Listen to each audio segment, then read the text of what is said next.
राम राम दोस्तों, मेरी माताएं बहनें सभी को नवरात्र की हार्दिक शुभकामनाएं। मेरी माताएं बहनें, आपके लिए बहुत ही महत्वपूर्ण एक पाठ है माता का ही। मैं आज आपको उनके बारे में बताता हूँ, क्योंकि मेरी माँ बहनें ही कन्या पूजन करती हैं और उन्हें भोज करवाती हैं। इसलिए मेरी माताएं बहनें ज़रूर सुने और पूरा सुने। छोटा सा पाठ है, नवरात्रों में कन्या पूजन कैसे करें। तो ये बिल्कुल सार्थक भक्ति कन्या पूजन की है। इसमें अगर इस तरीके से हम करेंगे तो माता रानी हमारे ऊपर पूर्ण धन वर्षा, अमृत वर्षा करेगी। ये मुझे पूर्ण विश्वास है और ये इस शास्त्रों की वाणी है, माता की वाणी है, माता का आशीर्वाद है। तो शुरू करते हैं नवरात्रों में कन्या पूजन।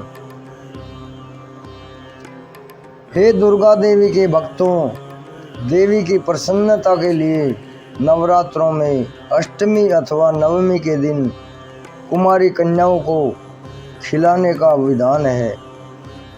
इन कन्याओं की संख्या 9 हो तो अति उत्तम है, नहीं तो 2 कन्याओं से भी काम चल सकता है।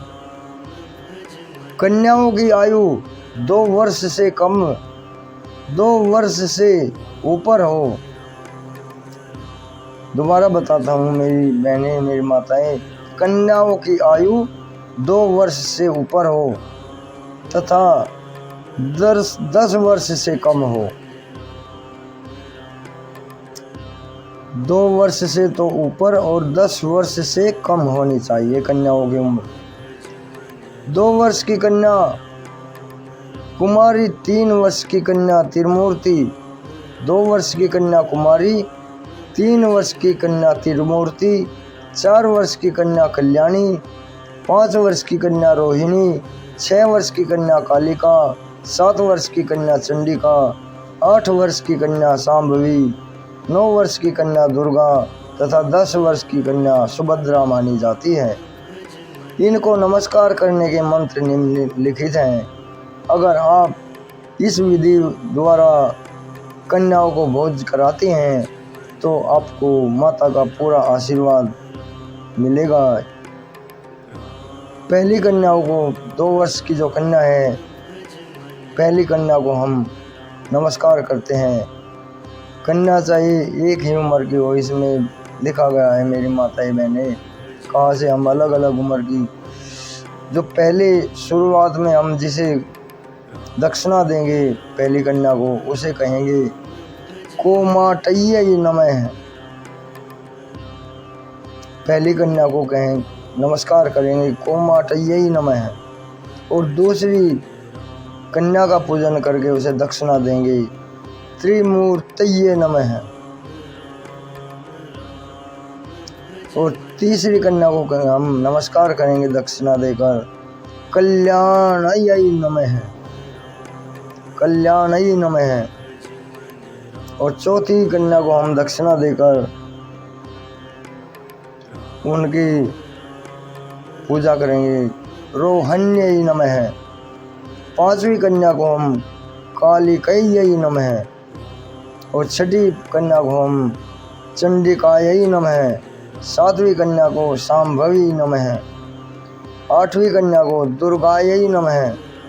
9वीं कन्या को सुभद्रायै नमः। कुमारी कन्याओं में हीनांगी, अधिकांगी और कुरूपा नहीं होनी चाहिए। ये भी समझने वाली बात है मेरी माताएं बहनें, मेरे भाइयों। कुमारी कन्याओं में एक तो कोई विकलांग ना हो, जिसका कोई अंग कम ना हो, क्योंकि ये माता रानी के स्वरूप में ही हम इनकी पूजा करते हैं। और किसी का अधिक अंग ना हो और कोई कुरूपा नहीं होनी चाहिए, क्योंकि माता का रूप सुंदर होता है। भोजन करने के बाद उन कन्याओं को दक्षिणा देनी चाहिए। इस प्रकार माता महामाया भगवती प्रसन्न होती है और हमारे सारे मनोरथ पूर्ण करती है।